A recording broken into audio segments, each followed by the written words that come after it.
My name is Mike. I'm with NYC Shut It Down. It's part of the Black Lives Matter movement here in New York City.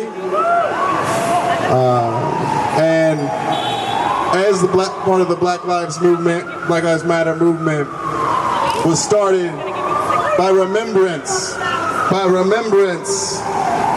of the lives that were stolen from us. I'm reminded today on Al-Quds, a day that celebrates the right of safe passage of Palestinian people and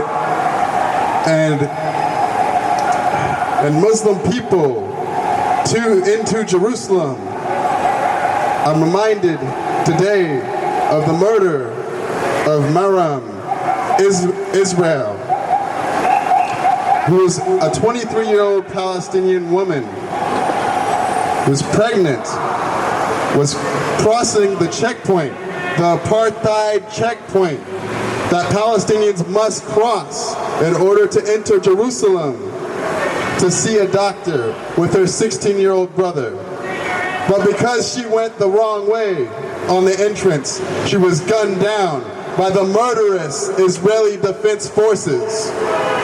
A murderous crime, a bloody crime, for which no soldier has had to suffer jail time as of yet. And so,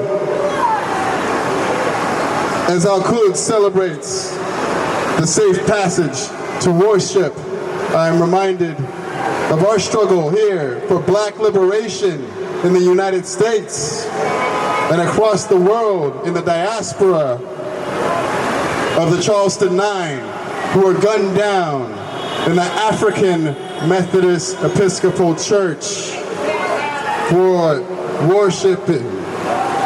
They could not worship in safety.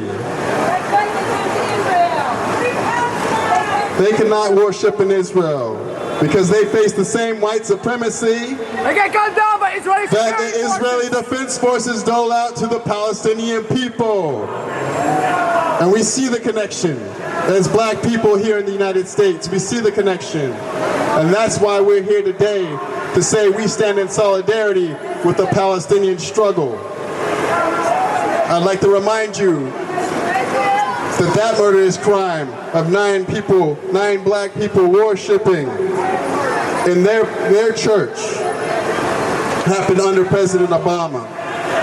So as we struggle as black people for our liberation, we recognize that it cannot come, our liberation does not come by putting black faces in high places.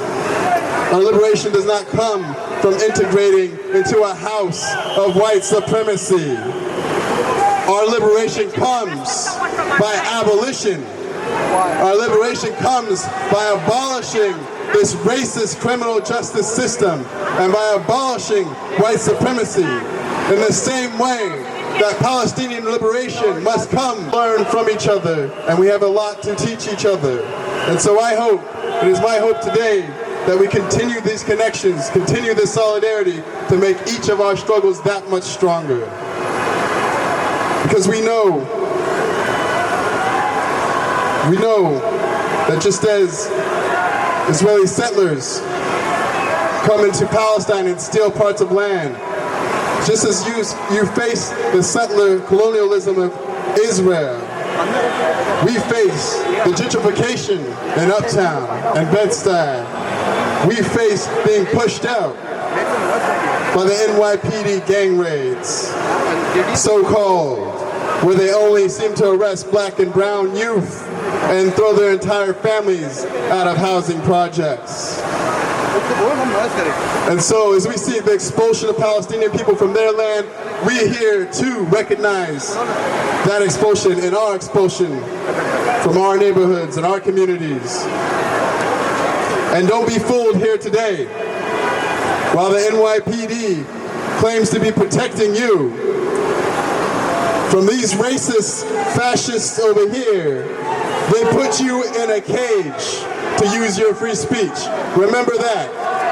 They put you in the cage to use your free speech. Remember that. So don't get too cozy with the NYPD. Yes, they are part of our oppressors. That's right.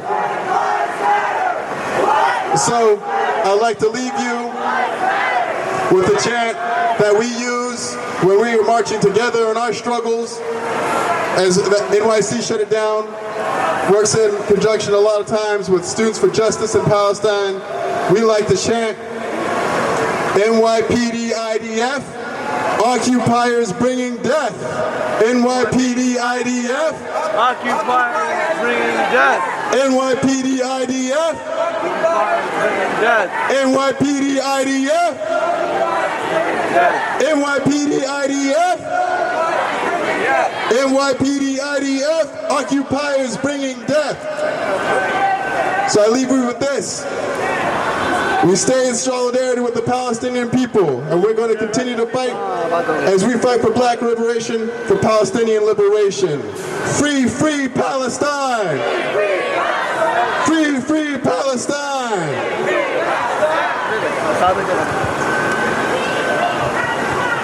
Thank you, Mike. Much louder. Free, free Palestine!